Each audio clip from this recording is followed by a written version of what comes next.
Opa, eu sou o professor Wesley Góes, da Universidade Federal do ABC, e este é mais um vídeo auxiliar da disciplina Mecânica dos Sólidos 1. O objetivo aqui deste vídeo, na verdade, é fazer um pequeno resumo do que a gente comentou no terceiro momento síncrono do curso. Na verdade, acabei de trabalhar, né, com os alunos nesse terceiro momento síncrono e por algum motivo eu perdi o vídeo.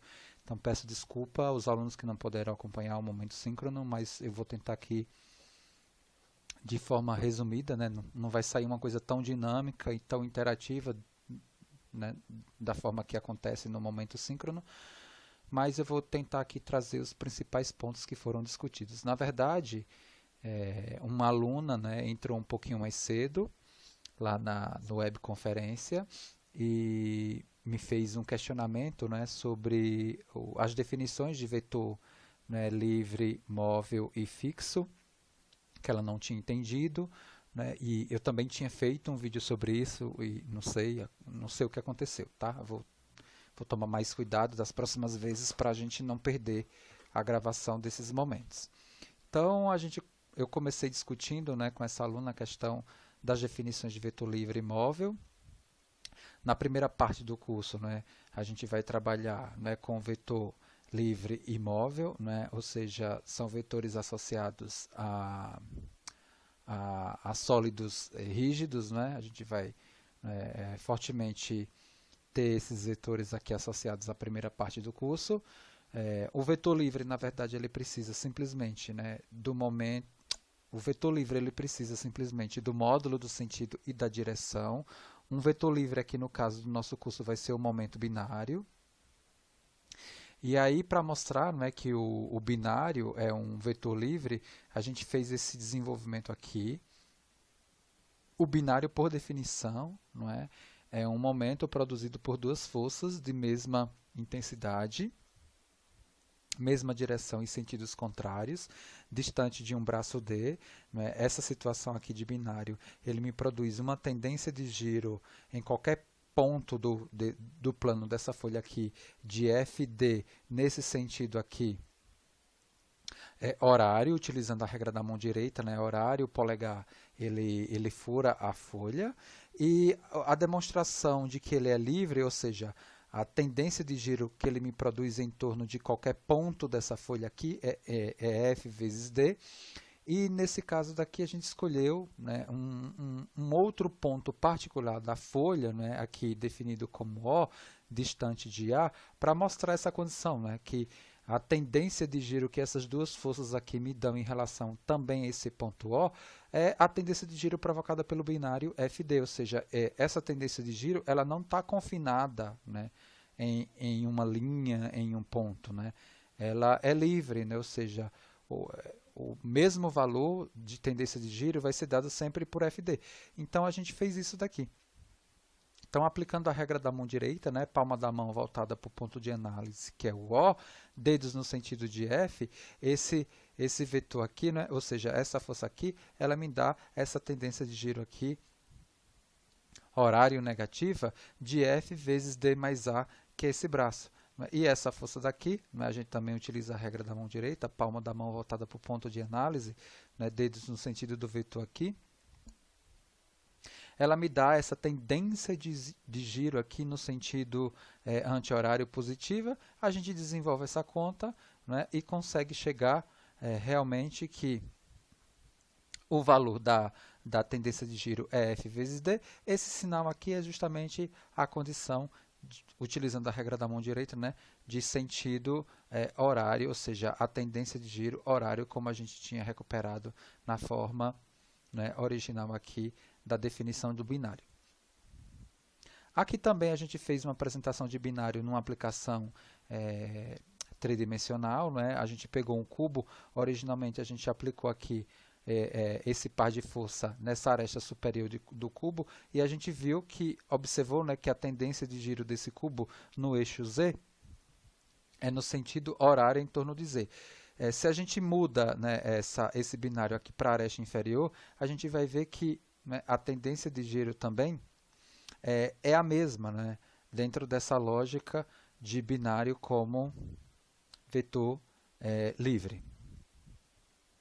A gente também apresentou a definição de vetor móvel, né? Ou seja, a força aplicada nessa primeira parte do nosso curso, ela vai ser um vetor móvel, ou seja, a mesma mecânica que essa força aplicada aqui nesse sólido, ele vai ser produzida, ou seja, a mecânica que essa força F aplicada nesse ponto daqui vai ser a mesma mecânica que a força F é aplicada em qualquer ponto da linha de ação de força, né, atuando aqui nesse sólido. Ou seja, essa força agindo num sólido rígido, ela vai ser denominado de vetor, né, móvel, né, na verdade.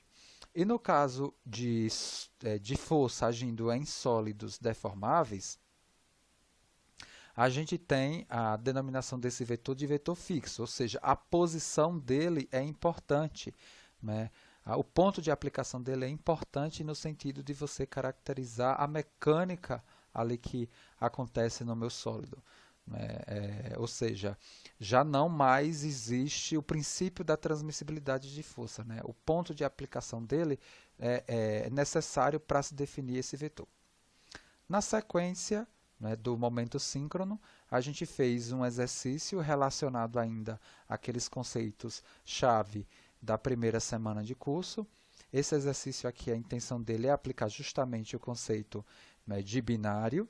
Então, o exercício foi: determine a distância do ponto A até a linha de ação da resultante das três forças mostradas na figura, quando A é 1 metro, né, B, né, A 1,5 m e C A 2,5 m. Na verdade, a gente só resolveu essa questão para o A 1 metro e a gente deixou para as outras situações, né, que vocês pudessem desenvolver. A intenção aqui é justamente aplicar o conceito de binário nesse sentido, né, de enxergar resultantes de um sistema de força mecanicamente equivalente. Então, vocês vão entender isso já já. Então, a gente começou nessa discussão. Originalmente, a questão, né, ela tem três forças posicionadas a 1 metro, a A e a 2 metros dessa referência aqui, né, ou 3 metros dessa referência A. E a intenção aqui, justamente, é substituir essas três forças por uma única equivalente distante de A de uma certa medida que a gente vai calcular. Para isso, a gente usou o conceito de binário. Por exemplo, nessa situação aqui que eu estou destacando, né, quando eu coloco no ponto A uma carga de 4 kN para cima e uma carga de 4 kN para baixo, eu não mudo, né, vamos dizer assim, a condição de forças aplicadas, porque 4 mata com 4, né, eu tenho o meu sistema original. Mas, o que é isso daqui destacado? Né? Foi isso que eu coloquei aqui. Né? O que é isso aqui destacado? Isso aqui destacado é um binário, né? Que é justamente, né, um par de forças de mesma intensidade, mesma direção e sentidos contrários. E como o binário é um momento livre, a situação aqui, agora, ela pode ser substituída, né? Ou seja, essa situação agora ela pode ser substituída pelo valor de 4 kN aplicada em A, mais essa tendência de giro, né, que essa força de 4 kN aqui, que esse binário de 4 kN aqui me produz, que é uma tendência de giro de 4 kN/metro no sentido horário. A gente vai descrever isso aqui, tá? Perfeito. Então, o que é que a gente está colocando aqui? É justamente essa situação aqui de translação de força. O que é que eu expliquei aqui? Bom, eu tenho um sólido, onde eu tenho uma força atuando nele, e o que eu quero, numa próxima passagem, é transladar essa força F para esse ponto A, de tal forma que a gente tenha a condição equivalente mecânica, né? Desculpa, a equivalência mecânica. Então, para a gente ter a equivalência mecânica dessa situação para essa situação, até eu lembro de ter comentado que isso daqui é o mesmo sólido, se eu translado essa força para o ponto A, né, para eu ter a mesma mecânica, eu tenho que levar o efeito, né, do momento que essa força A me age, que essa força F me age em A. Então, é justamente isso. É como se eu colocasse uma força F de baixo para cima e de cima para baixo, ou seja, eu não mudo a situação e eu enxergo aqui entre esse F para baixo e esse F para cima um binário, ou seja, pela regra da mão direita é o quê? É uma tendência de giro no sentido anti-horário. Então, esses dois sistemas aqui são sistemas equivalentes. Então, nesse sentido, a gente começou a transladar cada uma dessas forças para o ponto A. Quando a gente translada a força, a gente translada, leva ela, mais a tendência de giro que ela provoca em relação a A. Então, é essa sequência daqui que está descrita. Então, a força de 4 kN, a gente levou ela para cá, para o ponto A, né? Ou seja, esse princípio aqui, né, de levar essa força, ela vem da definição de momento binário. Tá? Então, a gente traz ela daqui para cá, está aqui, 4 kN, mais a tendência de giro de 4 kN, que é 4 vezes o braço de 1. A gente traz também a força de 8, para esse caso aqui de A, 1 metro. Não é? Então, a gente sempre aplica aquela regra da mão direita, né? Palma da mão voltada para o ponto de análise, né? Dedos no sentido do vetor, e o braço aqui, que é no caso, que é o A, que é 1. Então, a gente trouxe 8, né? De cima para baixo, mais essa tendência de giro horário, não é? Que dá em relação ao ponto A, 8 kN, e metro, né, porque é 8 vezes 1 o braço, e essa força agora de 2 kN. Né? Então, a gente utiliza a regra da mão direita, palma da mão voltada para o ponto de análise, né, dedos no sentido do vetor, então 2 vezes esse braço aqui, que é 3, e no caso aqui, essa tendência aqui de giro é um sentido anti-horário positivo. Então, está aqui, né, 2, tá? E a gente traz, quando a gente leva ele para o ponto A, a gente traz o momento no sentido horário de 6 kN. A gente resumiu isso daqui, fez a soma agora, já que está tudo no ponto A, né? 4 menos 8, não, 4 mais 8, 12, menos 2 dá 10 kN. E 4 kN mais 8 kN, porque os dois estão no sentido horário, dá 12, menos 6 no sentido anti-horário, dá 6 kN no sentido horário. Mas o que o problema me pede é para eu mudar, né, para eu determinar a linha de ação da resultante das três forças mostradas. Ou seja, como eu substituo, né, qual a força que eu substituo essas três por uma localizada na minha viga, por exemplo, em relação ao ponto A, que me dá a mesma mecânica que essas três posicionadas aqui originalmente no início da questão. Então, foi isso que a gente fez. Então, como é que a gente encontra essa força resultante? É essa nova passagem. Eu tenho que agora colocar, né, em relação ao ponto A, essa força de 10 kN a uma distância tal que eu obtenha esse momento aqui. E essa força ela foi posicionada à direita por conta da tendência de giro que me dá aqui, né, do momento em torno do ponto A, que é uma tendência de giro no sentido horário. Né? Ou seja, quando eu trouxer essa força para cá, né, essa força para o ponto A, ela vai me provocar essa mesma tendência de giro que apareceu aqui, né, dessa redução aqui original. Então, por isso que eu coloquei à direita do ponto A. Se esse momento aqui fosse no sentido anti-horário, possivelmente essa resultante estaria à esquerda de A. Então, com isso, né, 10 vezes essa interrogação, que é justamente o braço, igual ao momento 6, me deu 0,6 metros. Então, com essa situação explicada, eu convidei você a resolver essa questão para o ponto B, para a situação B, a 1,5, e para a situação C, 2,5. Depois, a gente fez uma outra questão sobre um tópico, né, sobre um conceito que é o conceito de equilíbrio de partícula. Né? Então, aqui a gente tem duas forças de intensidade, TA 36 kN e TB 68 kN, são aplicadas na conexão soldada, como mostrado na figura. Sabendo que a conexão está em equilíbrio, determina a intensidade das forças TC e TD. Esse elemento daqui, na verdade, é um sistema de forças concorrentes num dado ponto, e ele se assemelha ao que a gente vai estudar lá, né, do tópico de treliça. Né? Na verdade, quando a gente fala de treliça, né, um sistema estrutural de barra sobre força normal, né, cujas barras elas se unem, por exemplo, num dado nó. No sistema construtivo, vamos dizer assim, isso daí na teoria, né, mas quando a gente passa para a aplicação do sistema construtivo treliçado, né, as barras de treliça geralmente elas são fixadas, né, não por meio de rótulas ideais, aqui elas foram, né, ou seja, a rótula aqui ela está representada por uma chapa, né, onde essas barras elas são soldadas, só que a linha de ação de cada uma dessas barras, a linha de ação da força de cada uma dessas barras, elas são concorrentes.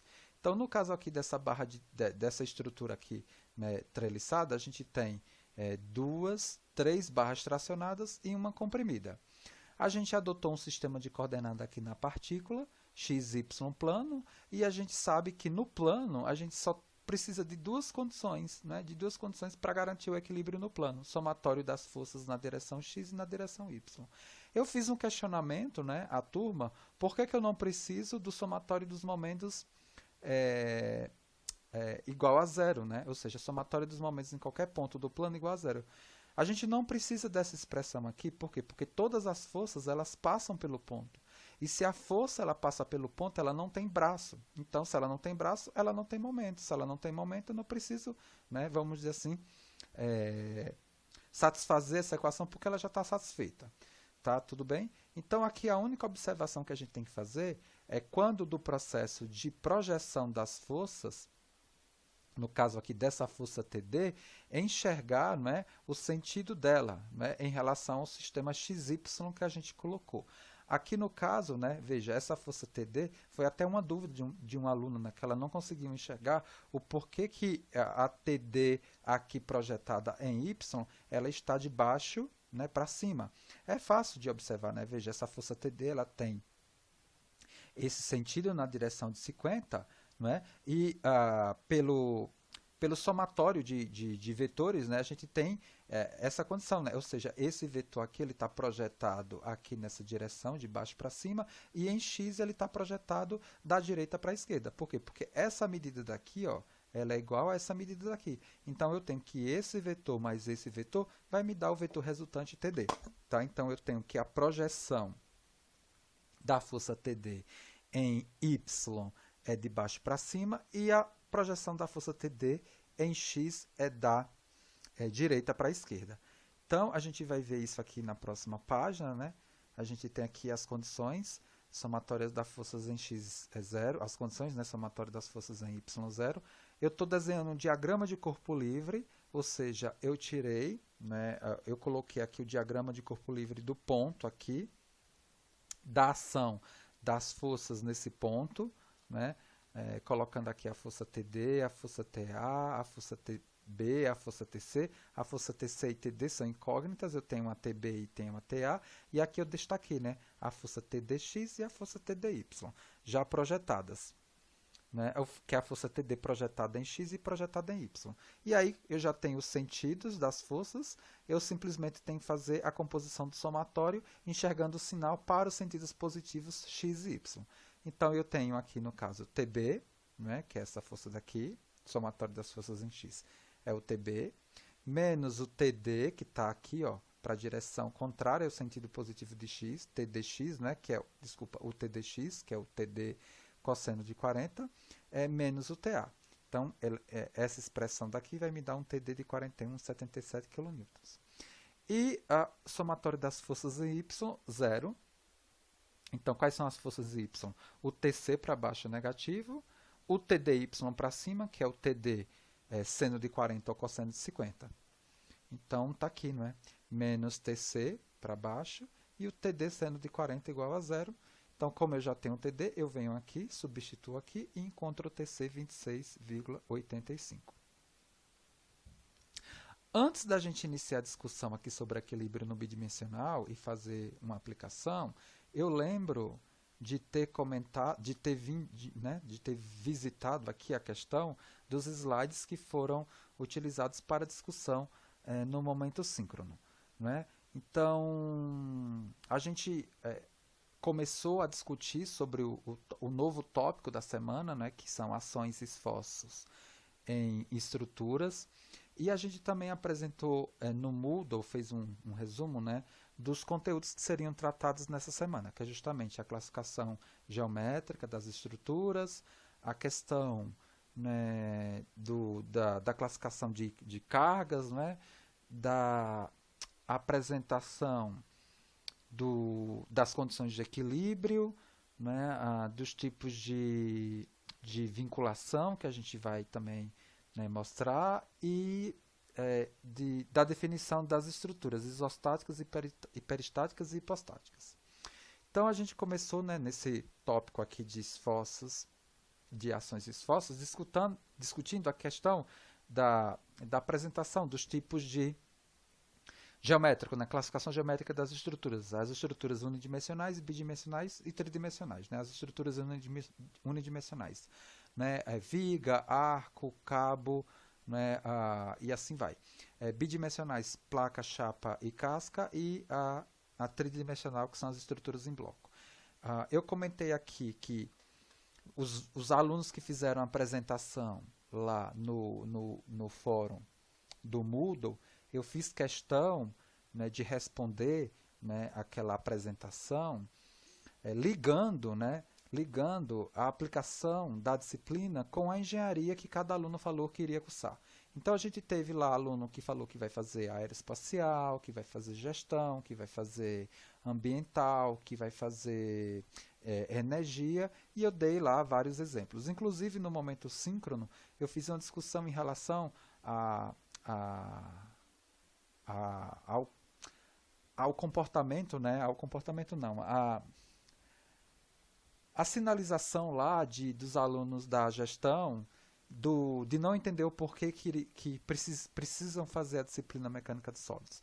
E aí uma discussão que eu fiz, né, no momento síncrono foi essa. Olha, engenheiro de gestão, né? Imagina que você vai ser um gestor, né, um líder, um engenheiro, né, que vai planejar uma nova linha de produção de uma dada fábrica, né? Você recebeu um conjunto de maquinários e você vai ter que distribuir esse maquinário, né, esse conjunto de maquinários num terceiro piso de uma dada indústria. Só que esse maquinário aí, né, ele tem bastante, né, são máquinas robustas, e você acha que você vai ter que distribuir esse maquinário dentro de uma lógica de produção ótima sem se preocupar com a questão estrutural? Falei, né? Pense bem.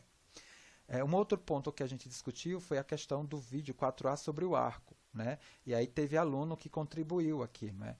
A gente fez uma discussão, né? Olha, a gente pode aplicar qualquer carga no arco, não é bem assim, né? Porque o arco, né, ele resistiu bem ao carregamento cuja resultante está no plano, né, do arco. Mas para um carregamento fora do plano do arco, o arco não conseguiu resistir, né, a esse carregamento. E aí o aluno me perguntou, professor, e o apoio do arco é um apoio móvel? Não, a gente fez uma discussão e chegamos à conclusão, né, e aí foi a conclusão dele também, que o apoio do arco, né, ele ali, né, dentro do que eu mostrei no vídeo, não é um apoio móvel, é um apoio fixo. Porque se você tentar mover ali aquele apoio, você não vai conseguir movê-lo nem na direção X, né, nem na direção Z, que foi a situação que ele colocou, né? Na verdade, ele colocou um sistema no plano do arco, o aluno, né, de Z, Y, e o X era perpendicular ao plano do arco, né? Então ele não consegue se mover nem na direção X, nem na direção Y, nem na direção Z, no viés de translação. E também a gente não consegue rotacionar esse apoio em nenhum dos eixos. E aí, aqui, né, foi aquilo que eu expliquei para vocês, né? Teve uma aluna que ficou com dúvida, né, do TDY positivo, e aí depois da explicação ela entendeu. Aí passamos a uma discussão sobre ações e esforços, né? Primeiramente, ações, né, que são as cargas externas, né, da importância de se modelar carga, se a gente precisa modelar. Eu fiz uma discussão em relação a projetos, né, de engenharia que produtos novos, né, a gente não tem as cargas, né, que esse produto vai vivenciar em toda a vida útil dele. Então eu coloquei, né, o engenheiro tem todas as condições de carregamento, por exemplo, uma bicicleta, né, que você vai projetar, você sabe quais são as cargas que essa bicicleta vai vivenciar na vida útil inteira dela, ou seja, quantas vezes ela vai cair, por quantos buracos ela vai passar, qual é o peso da pessoa, né, das pessoas que vão, né, usar a bicicleta. Então, o aluno lá me respondeu, não. E esse não também foi o quê? Deixa eu ver se eu lembro, né? Aí fica difícil, eu não sei. Eu coloquei alguma coisa que a resposta também foi não também. E eu não estou conseguindo aqui lembrar. Mas tudo bem. Aí se um aluno puder me ajudar, e aí ele vai colaborar aqui e me explicar sobre esse não também. Mas a questão aqui, né, é da importância do curso, né, que a gente não vai aplicar modelagem de carga, né? Essas cargas a gente vai receber. Né, e o que a gente vai trabalhar são com modelos, né, bem simples, né? Uma carga concentrada, uma carga uniformemente distribuída ou linearmente distribuída. E aqui a gente colocou esses questionamentos, né? Como, né, por exemplo, a gente pensar, né, como representar o carregamento, né, da ação, né, de sustentação, né, de uma asa, né? Ou o carregamento de uma asa como um todo, né, que é a sustentação, o peso próprio da asa, o peso do motor e assim vai. Como representar o carregamento agindo num talude, num viés ali da engenharia ambiental, né? Como, né, a gente modelar o carregamento de uma prótese de perna ou de braço, né? Ligando aí a questão da engenharia biomédica, né? Como modelar a ação do vento, né, numa torre de transmissão de energia, tentando vincular aí uma aplicação de modelagem de carregamento para a engenharia de energia, né? E eu coloquei, né, como modelar a ação de um fluido numa dada parede, e o peso próprio de uma estrutura de laje, né, de uma placa. Tudo isso daí vai estar representado no nosso curso por essas forças que a gente vai mostrar, né? Uma carga concentrada, uma carga uniformemente distribuída, linearmente distribuída, a gente vai apresentar. A gente tem uma outra classificação das cargas, ou seja, porque o que é que acontece? Qual é o objetivo da mecânica dos sólidos, né? O objetivo da mecânica dos sólidos é você quantificar tensão, deformação e deslocamento numa dada estrutura para uma dada condição de carregamento. Tá? Então a gente vai ter essas ações, que são as cargas, e essas tensões, que são elementos internos, elas são, vamos dizer assim, elas se relacionam com os esforços que a gente vai começar a estudar. Na verdade, as tensões são elementos que a gente vai estudar na segunda parte do curso. Então, a gente deu uma outra classificação, né, de carga, né, que foi estática, quase estática e dinâmica, né, estática naquela condição, né, do carregamento, né, sendo aplicado de forma paulatina, e não, né, ou seja, e depois não vai ter, ela não varia no tempo, né? No caso da quase estática, a carga ela é aplicada subitamente, não paulatinamente, não gradativamente como a estática, né? A quase estática ela é súbita, né? Ela é aplicada subitamente e depois também não tem variação. E no caso da classificação que a gente dá para a carga dinâmica, é aquela carga onde a variável tempo ela, né, é colocada aí em jogo, o carregamento tem variação no tempo. A gente também deu definições, né, de classificação de carga, como carga, né, concentrada, né, carga distribuída, ou como carga permanente, como carga variável. Isso aí a gente vai amadurecendo no curso. Depois a gente partiu, né, para a questão do vídeo 4B em relação aos esforços internos, né? Pedi para você revisitar esse vídeo, dar uma olhada nos elementos que eu coloquei ali para definir os esforços internos. Os esforços internos, na verdade, é a única forma da gente conseguir quantificar o efeito do carregamento externo internamente a nível de seção transversal, né? E aí a gente tem como esforços, né, definidos a nível de seção transversal, esforço normal, força cortante, momento fletor e momento torsor, no caso do 3D. A gente mostrou aqui esse objeto de aprendizagem, que está também disponibilizado para vocês lá na página oficial do Moodle, né, da disciplina lá no Moodle. Aqui ele está mostrando aqui os tipos de tensão que a gente vai estudar na segunda parte do curso, porque tensão, na verdade, é a única forma da gente conseguir quantificar o efeito do carregamento externo internamente a nível de ponto nas estruturas, né? Que são as tensões normais de compressão e tração e a tensão de cisalhamento.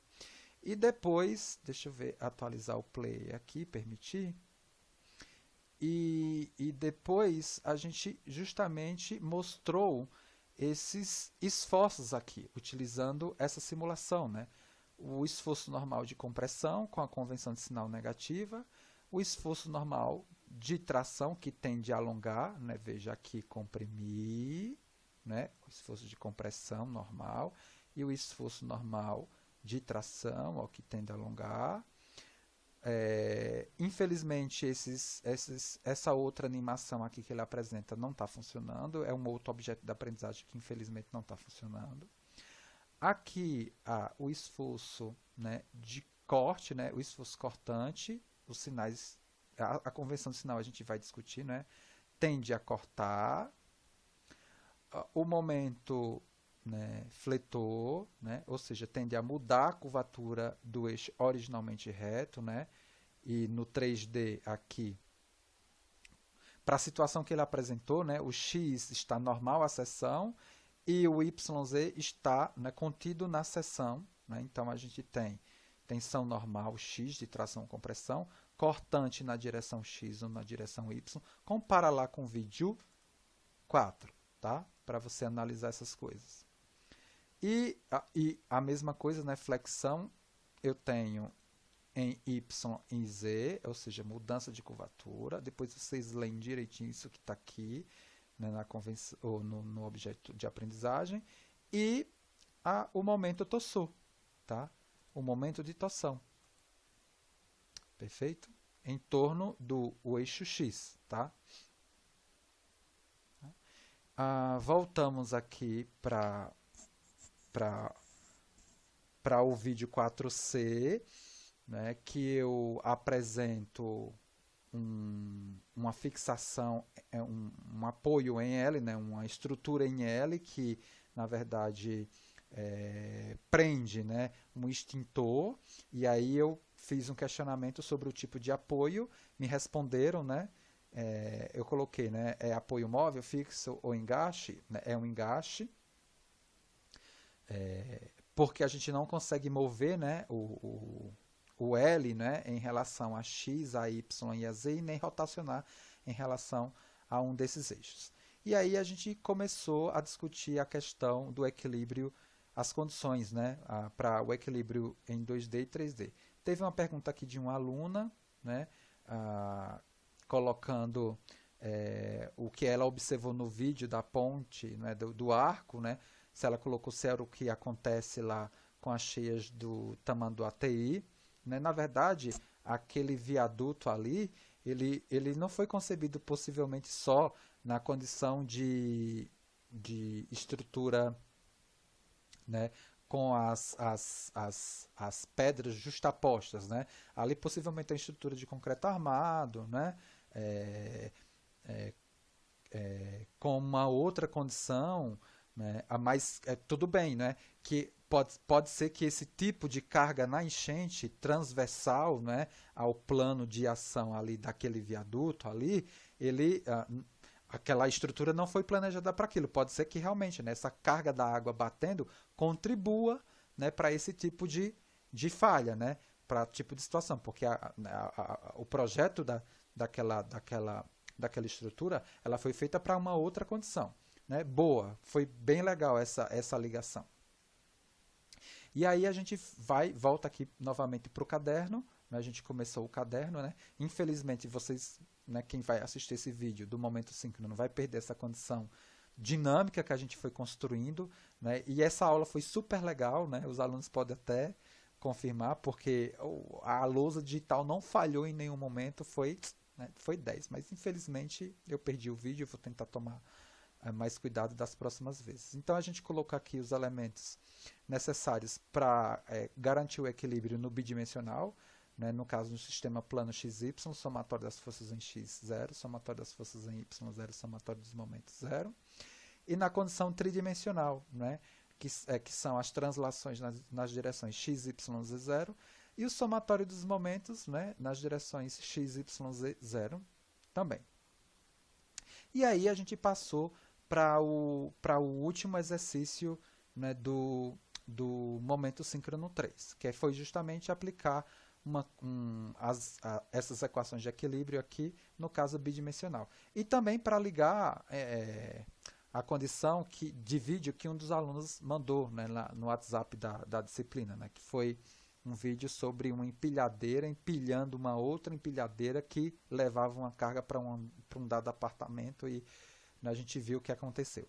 Então, eu tenho aqui no exemplo 8, né, uma empilhadeira de 2.800 kg, usada para levantar um caixote de 1.500 kg. Determina a reação em cada uma das duas rodas dianteiras e traseiras em B. Então, aqui está, né, a empilhadeira, né, a carga dela. Aqui a gente tem esse ponto G, que é, na verdade, o centro de gravidade, onde a gente vai colocar a ação da força-peso dessa carga. E esse G', na verdade, aqui é o elemento, né, é o ponto onde a gente vai colocar a ação, né, da carga de peso próprio da empilhadeira.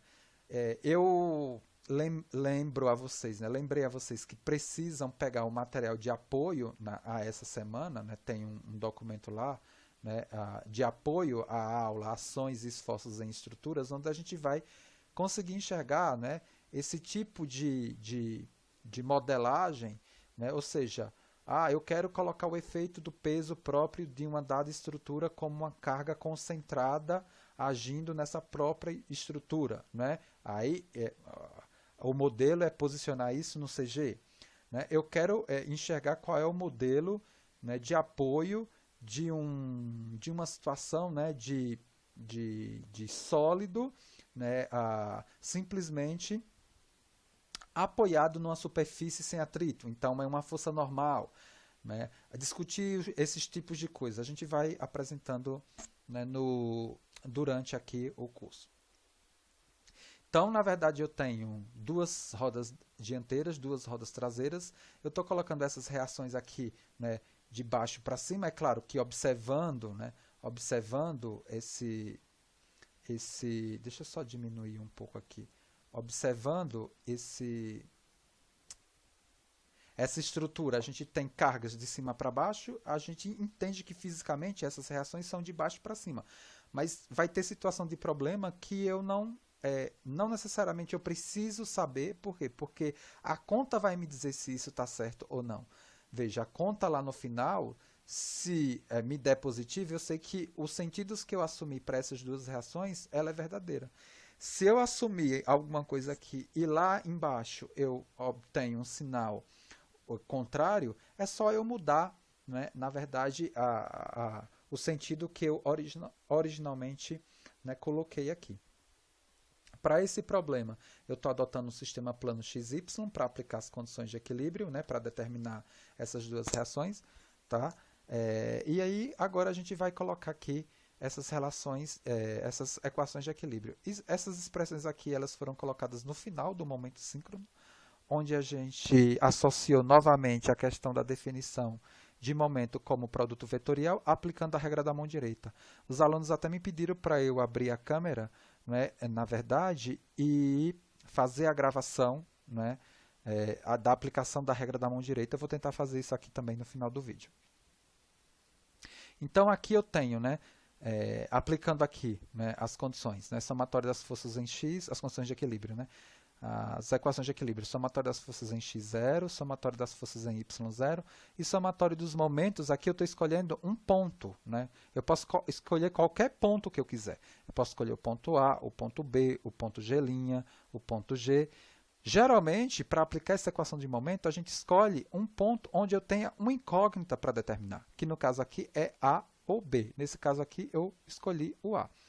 Então, no caso da primeira equação de equilíbrio, ela já está satisfeita, porque eu não tenho nenhuma força na direção x. Somatória das forças em y, eu tenho 2A, né, mais 2B, menos essa força P1, que foi o quê? Foi o valor de 2.800, não, foi o valor de 1.500 vezes 9,8, aqui já colocado em kilonewtons, para organizar aqui o número, né? Deixar o número mais compactado. E aqui P2 vai ser 2.800 vezes 9,8, que me dá 27,47, que está aqui. Tá? Então, eu tenho 2A, 2B, 14.715 e menos 27,47. Eu coloquei aqui 4. Tudo bem. Eu não sei. Depois confere as contas, mas eu acho que está certinho. Então, aqui, essa expressão me dá essa equação aqui, A mais B, 21,09. E depois eu apliquei aqui somatório dos momentos em A, 0. Então, aqui eu apliquei a regra da mão direita. Qual é a regra da mão direita? Palma da mão, por exemplo, né, qual foi essa força aqui? Né? Tá. Essa força aqui de 14.715, como é que eu faço? Eu coloco a minha palma da mão voltada para esse ponto, os dedos no sentido do vetor, aqui, tá? Para baixo, e enxergo se o polegar ele fura seu olho ou fura a tela. No caso aqui, fura meu olho, é positivo, sentido anti-horário. Então, 14.715 vezes o braço, que é 0,4. Então, 14.715 vezes o braço, que é 0,4. Depois, eu calculei a tendência de giro da força P2, né, que é a força do peso próprio da empilhadeira modelada aqui, né, pelo peso passando pelo CG da empilhadeira. Então, regra da mão direita, palma da mão voltada para o ponto de análise, que é o A, P2, né, para baixo, dedos no sentido de P2, e eu rodo. Então, o polegar ele entra, então eu tenho aqui sentido horário, negativo. Então, está aqui, ó. Tá vendo? Menos 27,47 vezes o braço, aqui 0,6. E, finalmente, a tendência de giro de 2B, que é a reação em B, né, que vai ser, regra da mão direita, palma da mão voltada para o ponto de análise, que é A, dedos no sentido do vetor, né, dedos no sentido, né, de baixo para cima. Então, a gente tem aqui, né, que é 2B vezes o braço, que é 0,9. Está aqui. Né, e positivo, 2B vezes 0,9. Com isso, eu descubro a reação em B, que é 5,89. Veja que ela me deu positiva. Isso significa que o que eu assumi é verdade. Eu lembro de ter feito um comentário, né, no momento lá síncrono, que vamos supor que eu tivesse assumido que essa força aqui de reação fosse de cima para baixo.